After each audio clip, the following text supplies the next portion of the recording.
इतिहास में सिलसिला लगातार चलता रहा और मगध में एक के बाद दूसरे ब्राह्मण वंश, कर्म वंश और जो गुप्त वंश थे वो भी धौराणी, धारणी गोत्रीय ब्राह्मण है। प्रभावती गुप्त अपने वाकाटक महाराष्ट्र में उनका विवाह हुआ और प्रभावती गुप्त गर्व से कहती है कि मैं धारणी गोत्र के शासक की पुत्री हूँ। ये धारणी गुप्त धर्मारण्य चित्र के शस्त्र धारण करने वाले अयोध्या ब्राह्मणों का गोत्र है और आज भी अपने बिहार में बाढ़ बढ़िया और मोकामा क्षेत्र में धौराणी नाम के भूमिहार ब्राह्मण है। ये उसी परंपरा के बाद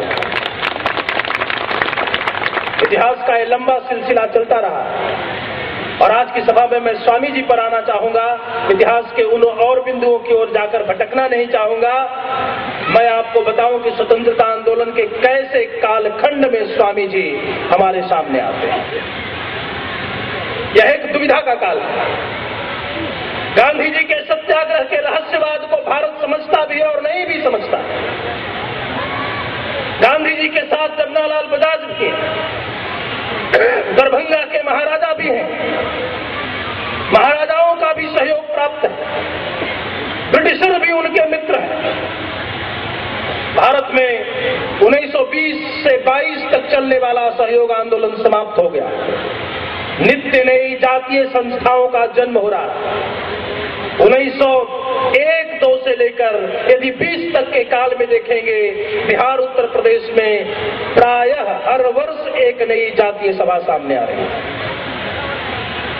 जो तथाकथित निम्न वर्ग के भाई थे वो भी जातीय सभा बना रहे हैं। अखिल भारतीय कुर्मीम जाति सभा आ रही थी, कभी कैस जाति सभा आ रही थी, कभी कहार जाति सभा आ रही थी, कभी रवानी सभा आ रही थी। ऐसे जातीय सभाओं ने अपना वर्चस्व कायम करना शुरू किया था।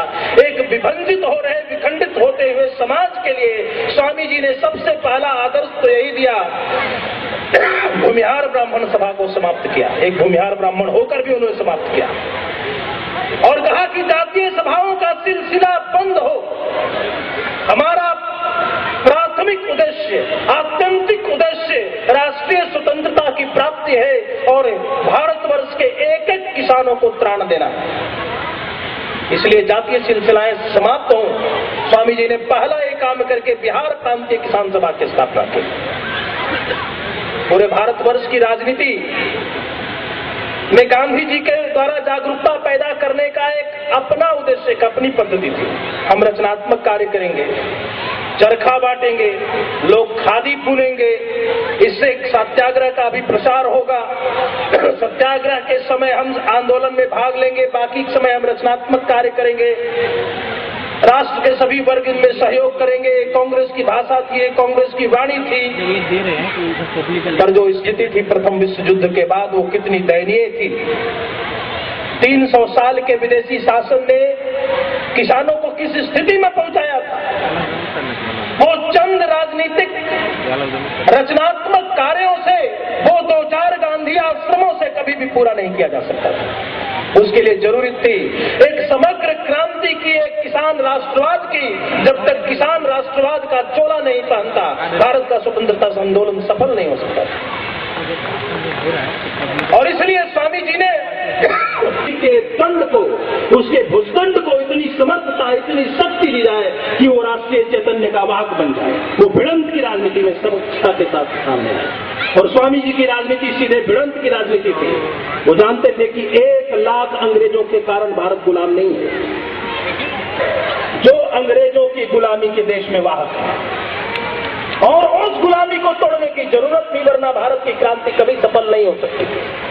और यदि आज आप भारत को भारतीयों के हाथे बहुत अंशों में पराधीन पाते हैं, विवश पाते हैं, तो वो इस कारण से है कि स्वामी जी के उस किसान राष्ट्रवाद की वाणी और भाषा को हमने या तो समझा नहीं, और यदि समझा तो जानबूझकर राजनीतिक कारणों से प्रतिकार किया। स्वामी जी ने कई विकल्प खोजने शुरू किए और स्वामी जी को एक विकल्प सुभाष चंद्र बोस का मिलता है। स्वामी जी को कभी जयप्रकाश नारायण का विकल्प मिलता है। कांग्रेस देश का सबसे बड़ा संगठन है, जानकर स्वामी जी कांग्रेस में सहयोग करते हैं, पूर्ण सहयोग करते हैं। गांधी जी सविनय अवज्ञा के लिए आंदोलन देते हैं। जो किसानों की शक्ति स्वामी जी की है, हम स्वामी जी की एक बार शक्ति को देखें कि वो बंगाल के अजय कुमार मित्र हो, प्रेमतोष कुमार बोस या एनी रंगा हो, या गुजरात में इंदू लाल याकिक हो, या पंजाब में सोहन सिंह भकना हो, उत्तर प्रदेश में चाहे कितने भी प्रबुद्ध नेता हो, जिनके इससे डर गए। गांधी जी को किसका डर सता रहा था? नेहरू जी उनके साथ, मौलाना कलाम उनके साथ थे, राजेंद्र प्रसाद उनके साथ थे, सरदार वल्लभ भाई पटेल उनके साथ थे। विचारधारा की सारी पूंजी, धन की सारी पूंजी तो उन किसानों के तृण से आंदोलन चला रहे थे। दोनों का यह पारपंथ था, दोनों का यह भेद था। इस भेद को आज के भारत के समाज को समझना चाहिए। तो गांधी जी को कैसा डर सता रहा था? किससे भय, कौन सा भय व्याप्त था उनके मन में?